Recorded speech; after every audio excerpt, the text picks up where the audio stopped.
Anong tawag dito, sir, na ito nasa kawa? Beef tapa po. Beef tapa. Tapos lalagay ang ganyan. Magkano yung ganyan? 70 pesos. 70. Pag beef tapa with chow pan, magkano? 80 lang po. 80 lang. So ito mga kasusis, mga naghahanap ng beef tapa dito sa Estero Sigado.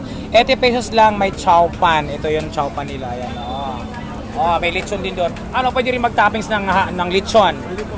Diyan sa chow pan. Opo, 150 lang. 150, ilang gramo naman yung sisig? 50 po. Ilang gramo yung sisig? Ilang grams? 50 grams. 50 grams.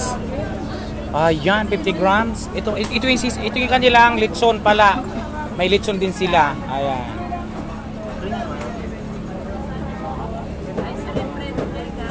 Hi! Kilala mo na ako, ha? Ganun ba? Oo.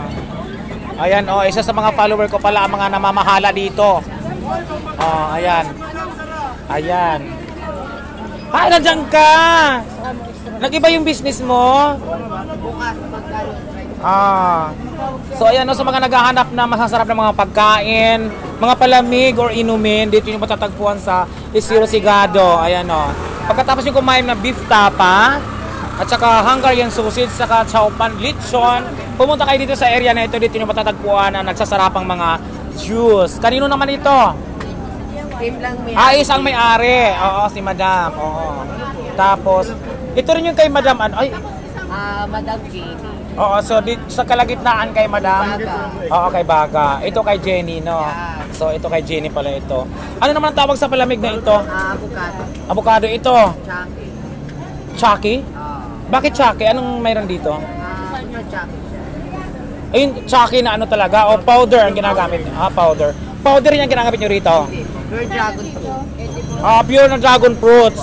Tapos isi-shake ninyo, tapos ilalagay dito. Ayun, ayan, sa gusto makatikim ng pure na dragon na fruit juice, ito rin matatagpuan nyo sa Estero Sigado. Hanapin nyo lang itong diwatang ito. Ayan.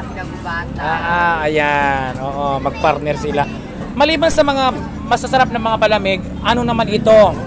Si mac and cheese at saka si Ay, kakaiba. Kompleto sila rito. Ayan, ayan. Kompleto.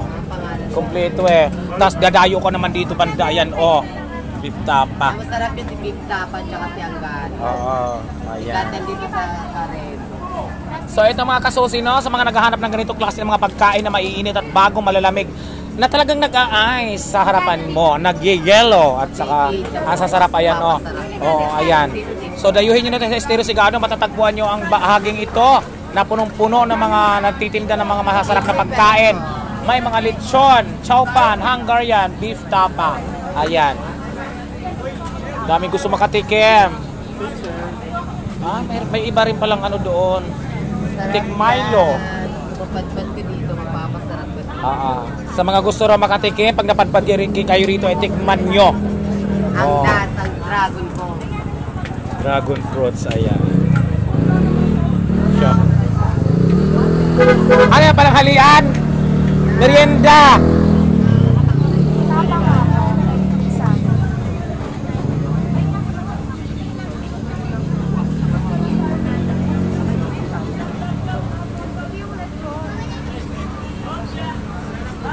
So ayun mga kasosi, nandito ako ngayon sa Estero Sigado. At kaharap ko ngayon ang beef tapa at saka Hungarian sausage. Ayan Tapa boys.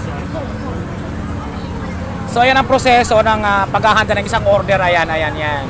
Balat na. Yun lang pala isang sandok ng bago. Mabango Bango. Sarap. So ayan mga kasosi, sa banda roon ay lechon naman.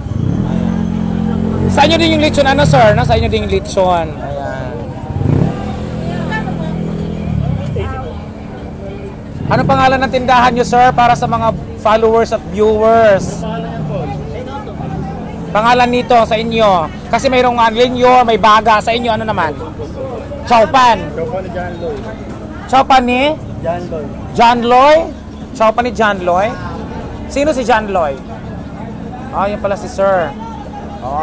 So, sa dulo, yun ang linyor sisig. Pangalawa, baga ng mama mo. Ang pangatlo ay chow pan ni